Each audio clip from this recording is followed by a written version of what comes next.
ওই, তুই আমার সামনে কাপড় চেঞ্জ করবি। আমার কথা শুনে আয়েশা কিছুটা অবাক হয়ে গেল, জিজ্ঞাসু দৃষ্টিতে তাকিয়ে থাকলো আমার দিকে। হয়তো কল্পনাও করতে পারেনি যে বিয়ের রাতে তার স্বামী তাকে এ ধরনের কথা বলবে। কি হলো, কথা কানে যাচ্ছে না? আমার সামনে কাপড় চেঞ্জ করতে হবে তোকে। আমি ওয়াশরুমে গিয়ে চেক করি।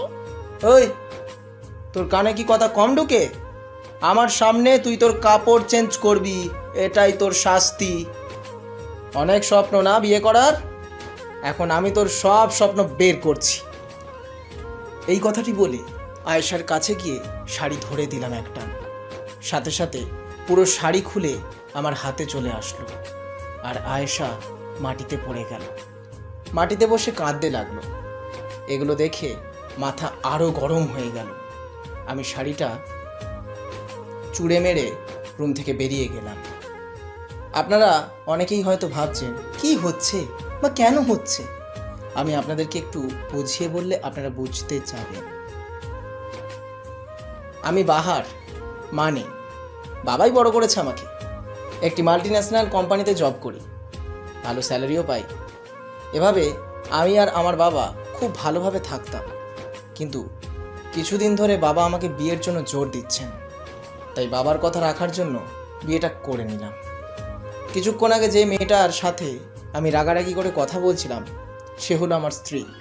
ছোট ছিলাম তখন মা অন্য একটি ছেলের সাথে পালিয়ে গিয়েছিল। ফলে মেয়েদের জন্য আমার মনে তেমন কোনো ফিলিংস নেই, আর কোনো জায়গাও নেই মনে। তাই কোনোদিনও কোনো বিয়ে করা তো দূরের কথা, প্রেম করার কথাও মাথায় আনিনি। কিন্তু শেষমেশ বাবার জোড়াজুড়িতে বিয়েটা আমার থেকে করতেই হলো। তাই সিদ্ধান্ত নিয়েছি মেয়েটিকে এমনভাবে জ্বালাবো যে মেয়েটি নিজে থেকে আমাকে ছাড়তে বাধ্য হবে। ছাদে দাঁড়িয়ে সিগারেট খাচ্ছি, এমন সময় কে যেন আমার কাঁধে হাত রাখলো। আমি ফিরে দেখলাম বাবা।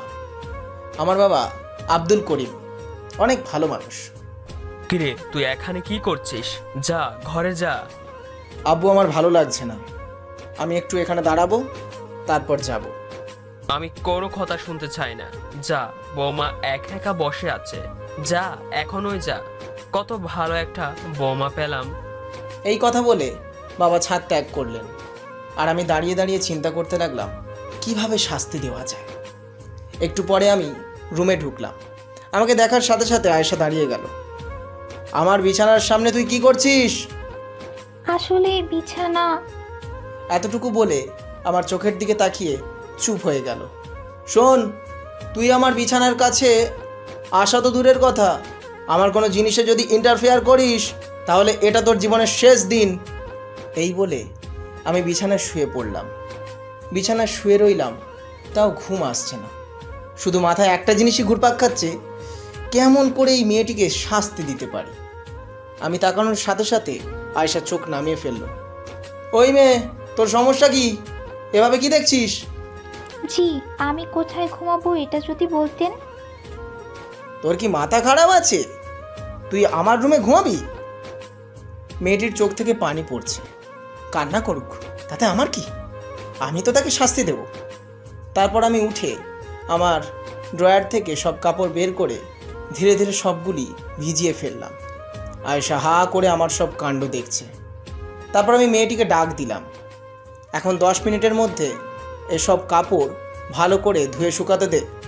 প্রথমে মনে করেছিলাম মেয়েটি কাপড় না ধুয়ে কান্নাকাটি করবে, কিন্তু আমাকে অবাক করে দিয়ে মেয়েটি আমার কাপড় ধোয়া শুরু করে দিল, আর কিছুক্ষণের মধ্যে সব কাপড় ধুয়ে শুকাতে দিয়ে দিল।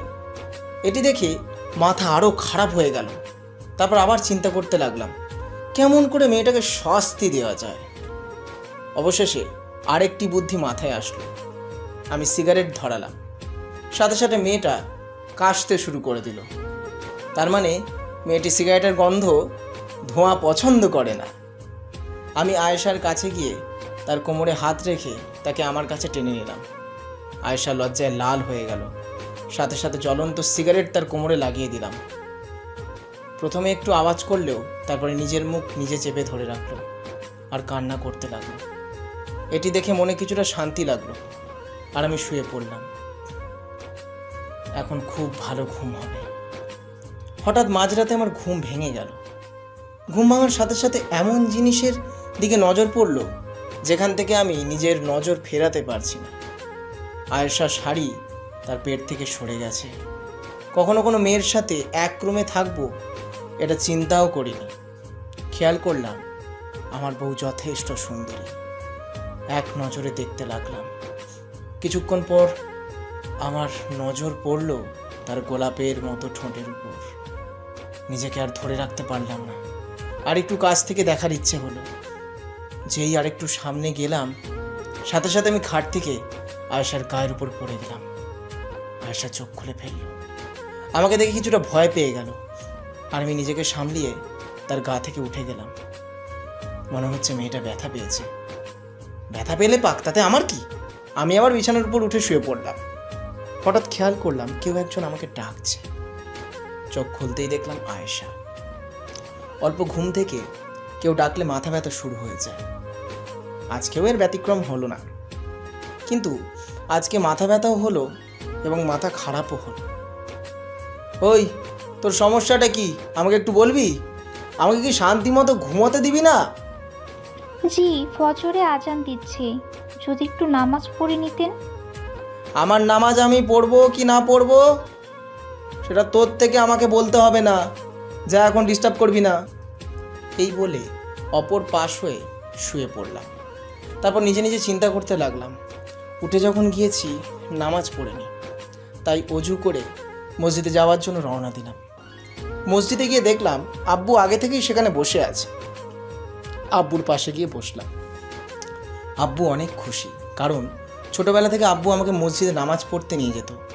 কিন্তু যখন থেকে আমি চাকরি পেয়েছি আমার মনে নেই শেষ কবে আব্বুর সাথে বসে নামাজ পড়েছি। তারপর দুজনে নামাজ শেষ করে বাড়ির দিকে আসার জন্য রওনা দিলাম।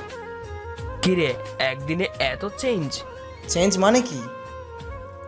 আগে তো কখনো আপনাকে নামাজ পড়তে দেখিনি, বিশেষ করে ফজরের নামাজ, আর আজকে উঠে গেলেন। যাক, ভালোই হলো। আর কথা না বাড়িয়ে আমার রুমে ঢুকে গেলাম। রুমে ঢুকতেই আয়েশার সাথে ধাক্কা খেলাম। আমার ধাক্কা খেয়ে আয়েশাও মাটিতে পড়ে গেল। আমিও নিজেকে ধরে রাখতে না পেরে মাটিতে পড়ে গেলাম। খুব জোরে সোরে ব্যথা পেলাম, কিন্তু তাও প্রকাশ করলাম না। মান সম্মান বলে কিছু আছে তো। মনে মনে ঠিক করে নিলাম, এর শাস্তি তো আমি আপনাকে দেবই।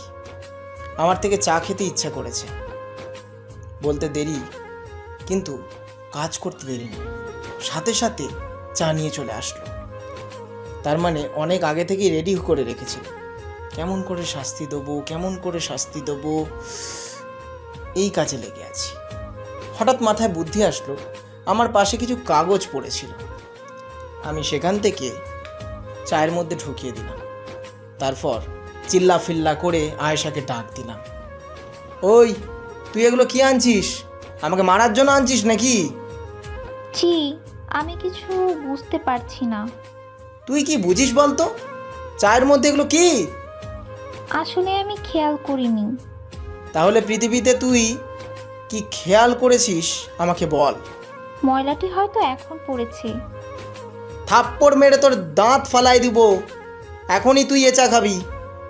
যেই আয়েশা আমার কাছে আসলো, আমি তার হাত নিয়ে তার গ্লাসের মধ্যে ঢুকিয়ে দিলাম। গরম চায়ে আয়েশার হাত অনেকখানি হয়তো পুড়ে গেছে। মেয়েটি কান্না করতে লাগলো, কিন্তু কান্না করলে করুক, তাতে আমার কি। এই বলে আমি রুম থেকে বেরিয়ে গেলাম। যাক, সকাল সকাল এখন একটু মুডটা ফ্রেশ হলো। তারপর মনের সুখে খেতে বসলাম। একটু পরে আব্বু আসলো।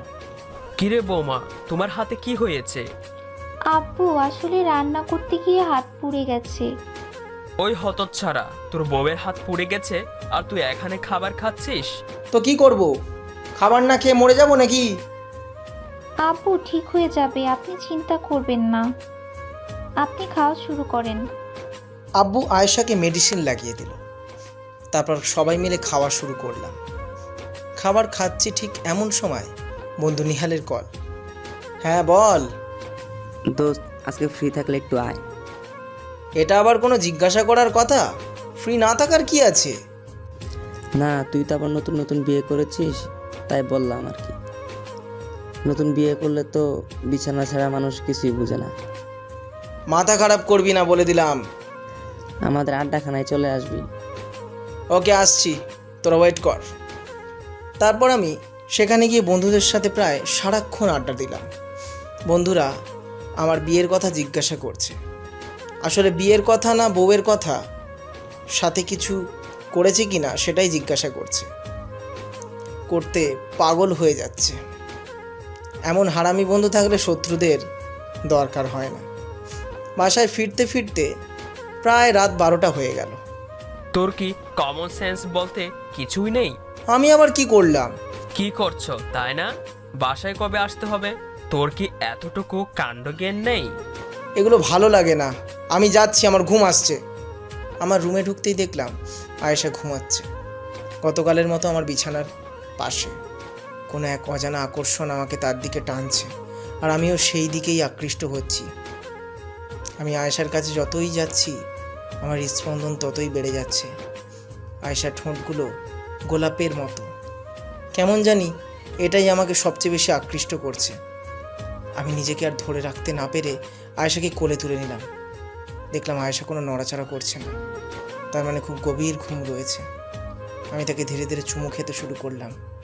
গলা থেকে শুরু করে ধীরে ধীরে উপরে উঠতে লাগলাম। আয়েশার কোনো খবর নেই। তারপর তার ঠোঁটে চুমু দিতে লাগলাম। হঠাৎ করে আয়েশার ঘুম ভেঙে গেল। নিজেকে এভাবে দেখে হয়তো অনেক লজ্জা পেল। আমি আরও জোরে চুমু খেতে লাগলাম। আরও কিছু করতে যাবো, ঠিক এমন সময় আমার মোবাইলে অচেনা নাম্বার থেকে একটি কল আসতো। কল রিসিভ করতে গিয়ে আমার মাথায় যেন আকাশ ভেঙে পড়ল। আয়শা, আমি তোমাকে ছাড়া বাঁচবো না। প্লিজ আমার জীবনে আবার চলে আসো। আমরা দুজনে কত রাত কাটিয়েছি, তুমি কি সব ভুলে গেছো? কথাগুলো শোনার সাথে সাথে আমার মাথা খারাপ হয়ে গেল। তার মানে আয়েশা কি পরকীয়ায় জড়িত? কিছু না বুঝে আমি মোবাইলটা ছুঁড়ে ফেললাম। আয়েশার কাছে গিয়ে তাকে সজোরে 2-3টি থাপ্পড় দিলাম। নিজের কানকে এখনো বিশ্বাস করতে পারছি না। আয়েশা পরকীয়ায় জড়িত। মুখোশের আড়ালে যে এত খারাপ, এত মানুষ লুকিয়ে আছে তা হয়তো আমি বুঝতে পারিনি। ঠিকমতো মাথা কাজ করছে না, তাই বারান্দায় গিয়ে সিগারেট খেতে লাগলাম। একটু পরে আব্বু আসলো। কিরে বৌমা কখন থেকে তোর জন্য নাস্তা রেডি করে বসে আছে, তুই আসবি না? হ্যাঁ আমি আসছি, তুমি যাও। কথা বলে আব্বুর সাথে খেতে বসলাম। মাথায় কিছু ঢুকছে না, কি করব কিছু বুঝতে পারছি না। আমার সাথে এত বড় চিটিংবাজি, কি এমন অপরাধ করেছি? জীবনে কোনো মেয়ের সাথে প্রেম করা তো দূরে থাক, কথাও বলিনি। কেন আমার সাথে এত বড় প্রতারণা? শুধু মাথায় আসলো ওই অচেনা ব্যক্তির কথাগুলো। ইচ্ছা করছিল নিজের হাতে আয়েশাকে মেরে ফেলবো। নাস্তা করছি, ঠিক এমন সময় আব্বু যা বলল তা শোনার জন্য আমি মোটেও প্রস্তুত ছিলাম না। শোন, আমি তোদের দুইজনের জন্য হানিমুনের ব্যবস্থা করেছি। আব্বু আপনি এগুলো কি বলছেন? আমি কোথাও যাব না। তোরা দুইজন ডিসিশন নে যে কোথায় যাবি, আমি তোদেরকে সেখানে যাওয়ার ব্যবস্থা করে দিচ্ছি। আব্বু যেহেতু বলে ফেলেছে সেহেতু সেখানে না করার সুযোগ নেই, তাই আমিও বাধ্য ছেলের মতন বললাম যে আমি জানাবো। নাস্তা করে আবার ঘর থেকে বেরিয়ে গেলাম আর বলে দিলাম যে আসতে রাত হবে। বন্ধুদের সাথে আড্ডা দিতে গেলাম আর বন্ধুদেরকে সব কথা খুলে বললাম। বন্ধুরা এক একজন এক এক রকম মতামত দিচ্ছে। কারোর মতামতই যেন আমার গ্রহণযোগ্য বলে মনে হচ্ছে না। তারপর সিদ্ধান্ত নিলাম যে হানিমুনে গিয়ে তাকে শাস্তি দেব। রাতে এসে আব্বুকে বলেছিলাম যে কালকে সকালে কক্সবাজার যাব। আব্বুও সব ব্যবস্থা করে রাখলেন। সকাল 9টার দিকে আমি আর আয়েশা রওনা দিলাম। মাথায় শুধু ওই একটি কথাই ঘুরছে, যে করেই হোক আমার থেকে আয়েশাকে শাস্তি দিতেই হবে। চিন্তা করে ফেললাম কিভাবে শাস্তি দেব। সেখানে যাওয়ার আগেই সব বন্ধুকে বলে রাখলাম যে আজকে তাদের জন্য কক্সবাজারে দাওয়াত। প্রায় 40-50 জনকে দাওয়াত করলাম। আপনারা হয়তো এখনও বুঝতে পারেননি আমার প্ল্যান কি, কিছুক্ষণের মধ্যে বুঝে যাবেন। কক্সবাজারে গিয়ে হোটেলে ওঠার পর আয়েশা আমার কিছু বন্ধু আসবে, আপনার থেকে কিছু রান্না করতে হবে। আচ্ছা ঠিক আছে, কজন আসবেন? বেশি না, 50-60 জন। মনে মনে চিন্তা করতে লাগলাম, এবার বোঝো ঠেলা। আচ্ছা আচ্ছা আচ্ছা, ঠিক আছে। আমি আপনি আমাকে জিনিস এনে দেন, আমি রান্না করছি। কথাটি শোনার সাথে সাথে আমার মাথা খারাপ হয়ে গেল। আমি তাড়াতাড়ি বাজার থেকে করে নিয়ে আসলাম আর বন্ধুদেরকে পিক করার জন্য গেলাম। সবাই অনেক খুশি ভাবির হাতের খাবার খাবে, কিন্তু আমি তো চাইছি যত তাড়াতাড়ি সম্ভব মেয়েটাকে কষ্ট দেব, যাতে সে নিজে থেকে আমার থেকে দূরে চলে যায়। বন্ধুদের সাথে ঘোরাফেরা করে ঘন্টা দুয়েকের মধ্যে বাড়ি ফিরলাম। বাড়ি ফিরতেই আমি আয়েশার কাণ্ড থেকে অবাক। সব কিছু রান্না করে ফেলেছি, কেমন করে পেরেছি? এই জিনিসটি শুধু মাথায় ঢুকছে না। বন্ধুদের কি কথাটি বলতে যাব, তার আগে আমার খাদক বন্ধুরা টেবিলে বসে খেতে গেল। তারপর সবাই মিলে খাওয়া শুরু করলো, আর সুনামের পর সুনাম করছে। আমার মাথা খারাপ হয়ে যাচ্ছে। সারাদিন বন্ধুরা শুধু আয়েশার সুনামই করলো, যেন আমি তাদের বন্ধুই না। তারপর খাদক বন্ধুগুলো আবার নাস্তাও খেলো। মাথা খারাপ হয়ে যাচ্ছে তাদের কাণ্ড কারখানা দেখে। তোদের খাওয়া হয়ে গেলে তোরা আসতে পারিস। তাদের আর বুঝতে বাকি রইল না যে আমি তাদেরকে ঘর থেকে বের হতে বলছি। তারপর চলে যাওয়ার সময় নিহাল আমাকে ধরলো। দোস্ত, ভালো করে চিন্তা কর। আমার মনে হচ্ছে তো কোথাও ভুল হচ্ছে। এমন মেয়ে পাওয়া ভাগ্যের ব্যাপার রে ভাই। আচ্ছা ঠিক আছে, জ্ঞান দিস না, সাবধানে যাস। তারপর তারা সবাই চলে গেল।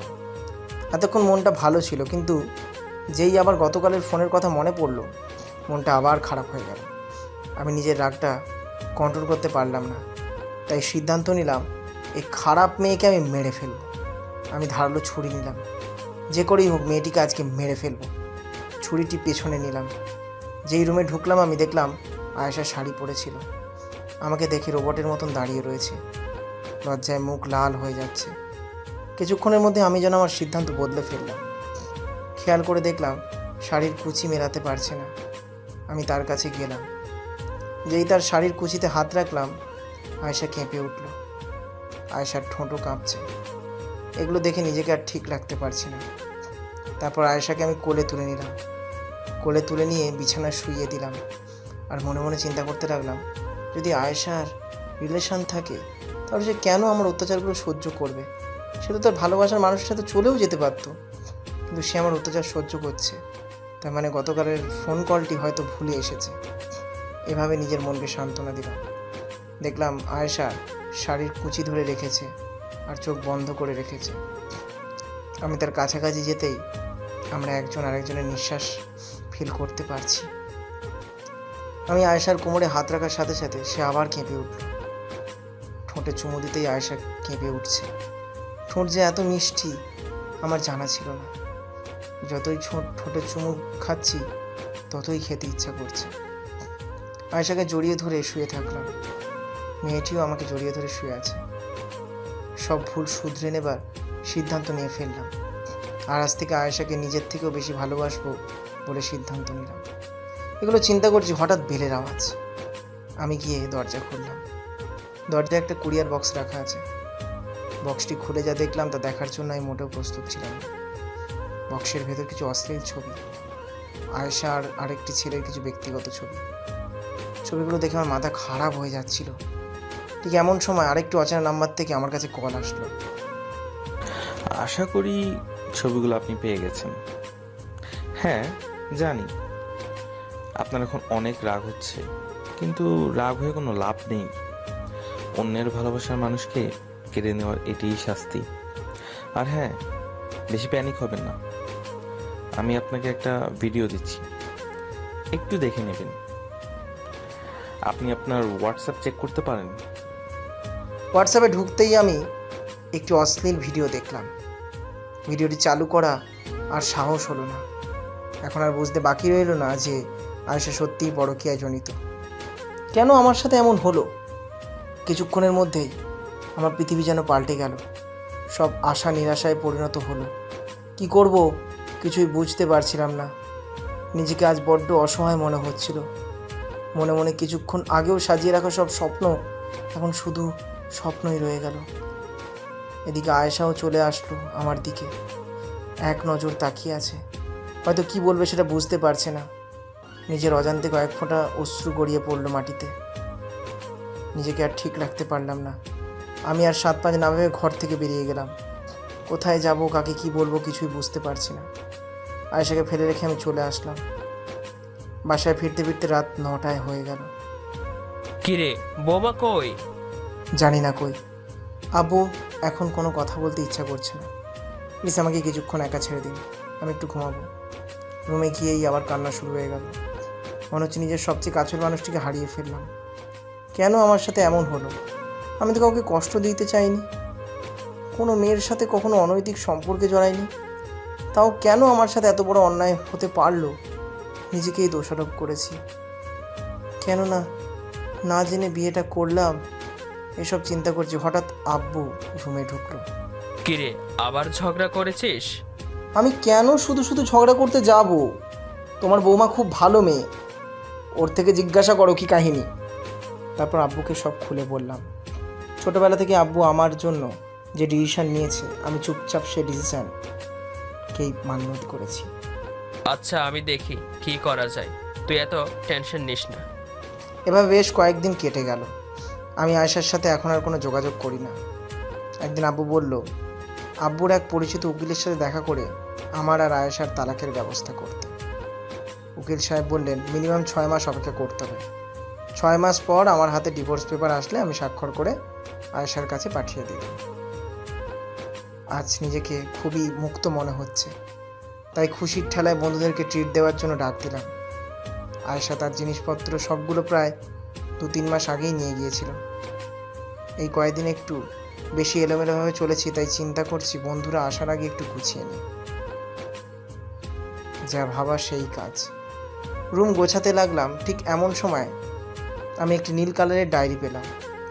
ডায়েরি দেখে এতটুকু বুঝতে গেলাম যে এটি আমার নয়, কারণ ডায়েরি লেখার অভ্যাস আমার কোনোদিনই ছিল না। তাহলে ডায়েরিটা কার? ডায়েরিটা খুলতেই আমি অবাক। ডায়েরিতে আমার অনেক ছবি, কলেজ লাইফের ছবি, স্কুল লাইফের ছবি, ভার্সিটি লাইফের ছবি, এমনকি আমার জব লাইফের ছবিও এখানে আছে। রীতিমতো ডায়েরিটা দেখে আমি অবাক। এটি কার হতে পারে?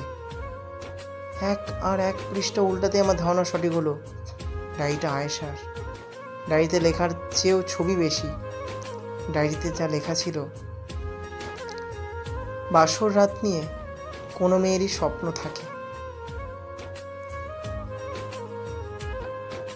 বাসর রাত নিয়ে কোনো মেয়েরই স্বপ্ন থাকে না। আমারও কিছু স্বপ্ন ছিল, চিন্তা করেছি আপনি সেই স্বপ্নগুলো পূরণ করবেন, কিন্তু আপনার কথা আচার আচরণে বুঝে গেলাম যে আপনাকে পাওয়া আমার পক্ষে সহজ নয়। আপনি কি জানেন আপনাকে আমি সেই স্কুল লাইফ থেকে ভালোবাসি? ডায়েরিটা যখন হাতে পাবেন তখন আমি আপনার থেকে অনেক দূরে চলে যাব। মনে করছেন মারা যাব? তা না, মারা যাব না, কিন্তু ঠিকই অনেক দূরে চলে যাব। তখন আমাকে আপনি কাছে পাওয়ার চেষ্টা করলেও পাবেন না। আপনি হয়তো বিশ্বাস করবেন না যে আমি আপনাকে সেই ছোটোবেলা থেকে ভালোবাসি। তাই তো আঙ্কেল কিছু না বলে আমাকে আপনার সাথে বিয়ে দিয়ে দিল। সবসময় চেয়েছি আপনি যেন ভালো থাকুন। আপনার সব ভুল আমি শুধরে দেওয়ার চেষ্টা করেছি, কিন্তু হয়তো আমি ব্যর্থ। আমি জানি না আমার কি দোষ, আর জানতে চাই না। এই কয়দিনে আপনাকে আমি কাছে পেয়েছি, এটাই আমার জন্য বেশি। কিন্তু একটি আফসোস আমার আজীবন থেকে যাবে, যে আমি একজন অপরাধী হয়ে সবসময় আপনার সামনে থাকব। ডায়েরিটা পড়তে পড়তে নিজের অজান্তেই কেঁদে ফেললাম। ডায়েরিটা পড়ছিলাম, ঠিক এমন সময় বন্ধু নিহালের কল। আর নিহাল আমাকে যা বলল তা শোনার জন্য আমি মোটেও প্রস্তুত ছিলাম না। দোস্ত, আমি তোকে বলছিলাম না তোর অনেক বড় ভুল হচ্ছে? কি বলতে চাইছিস তুই? দোস্ত, ভাবির কোনো দোষ নেই। মানে কি বলতে চাইছিস? দোস্ত, তোর কাছে যে নাম্বার থেকে বিভিন্ন ছবি আর ভিডিও আসতো সেটা মোবাইল সার্ভিসিংয়ের একটা দোকানের নাম্বার। ভাবি একবার মোবাইল সার্ভিসিং করতে দিয়েছিল দোকানটাতে। দোকানদারের মোবাইল থেকে কিছু ছবি নিয়ে দোকানদারের ছবির সাথে এডিট করে এসব আপত্তিকর ভিডিওগুলো বানাইছে। ভাবির এখানে কোনো দোষ নেই। তুই আমাকে বলার পর আমি পুরো ব্যাপার নিয়ে খোঁজ নিচ্ছি, আর এর ফলাফলটাই আমার হাতে আসছে। ডায়েরি পড়ে আর নিহালের কথা শুনে আমাকে নিজে পৃথিবীর সবচেয়ে বড় অপরাধী মনে হচ্ছিল। দোস্ত, এখন চিন্তা করার টাইম না, তুই তাড়াতাড়ি ভাবির কাছে যা। শুনলাম আজকে নাকি ও বিদেশ চলে যাচ্ছে। হ্যাঁ, বিদেশ চলে যাবে, ঠিক আর আধা ঘন্টা পর ভাবির ফ্লাইট। তুই তাড়াতাড়ি যা। সাত না ভেবে আমি এয়ারপোর্টের উদ্দেশ্যে রওনা দিলাম, কিন্তু সেখানে যেতেই নিরাশ। বাংলাদেশ টু অস্ট্রেলিয়া যে ফ্লাইটটি ছিল সেটি আরও 10 মিনিট আগে চলে গেছে। মনে হচ্ছে ভালোবাসা হাতের কাছে পেয়ে হারিয়ে ফেললাম। কিভাবে বলবো যে আপনাকে ভালোবাসি তাও বুঝতে পারছিলাম না। রাস্তায় বসে পড়লাম, কাঁদতে লাগলাম। ঠিক এমন সময় আমার কাঁধে কারো হাত অনুভব করলাম। পিছন ফিরতেই দেখলাম সেটি আর কেউ নয়, আমার ভালোবাসা, আমার আয়েশা। আপনি জাননি? আপনাকে ছেড়ে কেমনে যাব বলুন? খেয়াল করলাম নিহাল আর আব্বু আমার দিকে তাকিয়ে হাসছে। আয়েশাও মিটমিট করে হাসছে। কি হলো, সবাই হাসছেন কেন? আমাকে কেউ কিছু বলবে? দাঁড়ান, আমি আপনাকে বলছি। বিয়ের পরে আমি এটুকু বুঝে গেছি যে আপনি মেয়েদের ব্যাপারে অনেক কেয়ারলেস। তাই নিহাল ভাই, আব্বু আর আমি মিলে একটি প্ল্যান করলাম। আরে ওয়েট করেন, পুরো ঘটনাটি শোনেন। তার মানে এগুলো সব প্ল্যান ছিল? যখন আপনার কাছে ওইসব আপত্তিকর ভিডিও ছবি আসলো, তখন নিহাল ভাই আমার বাসায় এসে আমাকে জিজ্ঞেস করলো যে আমি কারোর সাথে ঝগড়া করেছি কিনা, এমন কেউ আছে যে আমার ক্ষতি করতে চায়। তখন আমি নিহাল ভাইকে বিয়ের আগে ঘটে যাওয়া সব কাহিনী বললাম, আর নিহাল ভাই বলল আমাকে একটু সময় দাও, আমি সব কিছু ঠিক করে দেব। তাই তখন আব্বু আমার সাথে কথা বলে মিথ্যা ডিভোর্সের নামে 6 মাস অপেক্ষা করলো। আর এই 6 মাস ছিল আপনার পরীক্ষার সময়, আর আপনি আপনার পরীক্ষায় পাশ করেছেন। আর নিহাল ভাই খবর নিয়ে জানতে পারলো যে এই কাজগুলো মোবাইল সার্ভিসিংয়ের দোকানদার করেছে। এখন আর কি শেষ থানায়। এগুলো বলছে আর সবাই হাসাহাসি করছে। আমি নিজে মুভির হিরো চিন্তা করছিলাম, কিন্তু দিন শেষে এই মুভির সবচেয়ে বড় কমেডিয়ান আমি। আমার সাদাসিধে বউ যে এত চালাক সেটাও আমার জানা ছিল না। তারপর সবাই গল্প করতে করতে বাসায় চলে আসলাম। নিহাল খাওয়া দাওয়া করে চলে গেল। রাতে আমি আর আয়েশা ছাদে দাঁড়িয়ে জ্যোৎস্না দেখছিলাম। আপনার নিশ্চয়ই ঘরে একা একা বসে থাকতে খুব বোরিং ফিল হয়, তাই না? কই, তেমন বোরিং ফিল হয় না। আব্বু থাকে, আব্বুর সাথে গল্প করি, এভাবে দিন কেটে যায়। আমি আয়েশাকে কাছে টেনে নিলাম। আব্বু কি সারাক্ষণ আপনার সাথে কথা বলবে? আব্বু সবসময় ফ্রি থাকে না, তাই চিন্তা করছিলাম আপনাকে একটু বিজি করে দিই। আজব, আমাকে বিজি কেমনে করবেন? আপনাকে ছোট্ট একটা গুলুমুলু বেবি দিয়ে। ও, তাহলে আপনার এই মতলব। দেখি ছাড়ুন আমাকে, আমার অনেক কাজ আছে, নিচে যাব। কাজ কি আপনার একার? আমার থেকেও তো করতে হবে, না হলে কেমনে হবে? বেশ দুষ্ট হয়ে যাচ্ছেন কিন্তু। দেখি ছাড়েন আমাকে। আমি আয়েশাকে আমার দিকে ফেরালাম আর আয়েশার ঠোঁটের সাথে আমার ঠোঁট লাগিয়ে দিলাম। ঠান্ডা আবহাওয়া, হালকা বাতাস বইছে। এই সময় মিষ্টি ঠোঁটের স্বাদ যে কত মজা, পাঠক আপনারা বুঝবেন না। বুঝতে চাইলে অবশ্যই তাড়াতাড়ি বিয়ে করে নিন। তারপর আমি আয়েশাকে কোলে করে নিয়ে বিছানায় শুইয়ে দিলাম। আমি আয়েশাকে ঠোঁটে চুমু দিতে লাগলাম। আয়েশাকে কাছে টেনে ডুব দিলাম ভালোবাসার অতল সাগরে। আজকে রাতের মাধ্যমেই এক নতুন শুরু করতে যাচ্ছি আমরা। আমাদের দুজনের জন্য দোয়া করবেন। পাঠকরা, গল্প কেমন হয়েছে অবশ্যই জানাবেন। সবাই ভালো থাকবেন, সুস্থ থাকবেন, এই কামনা করে গল্পটি এখানেই শেষ করলাম।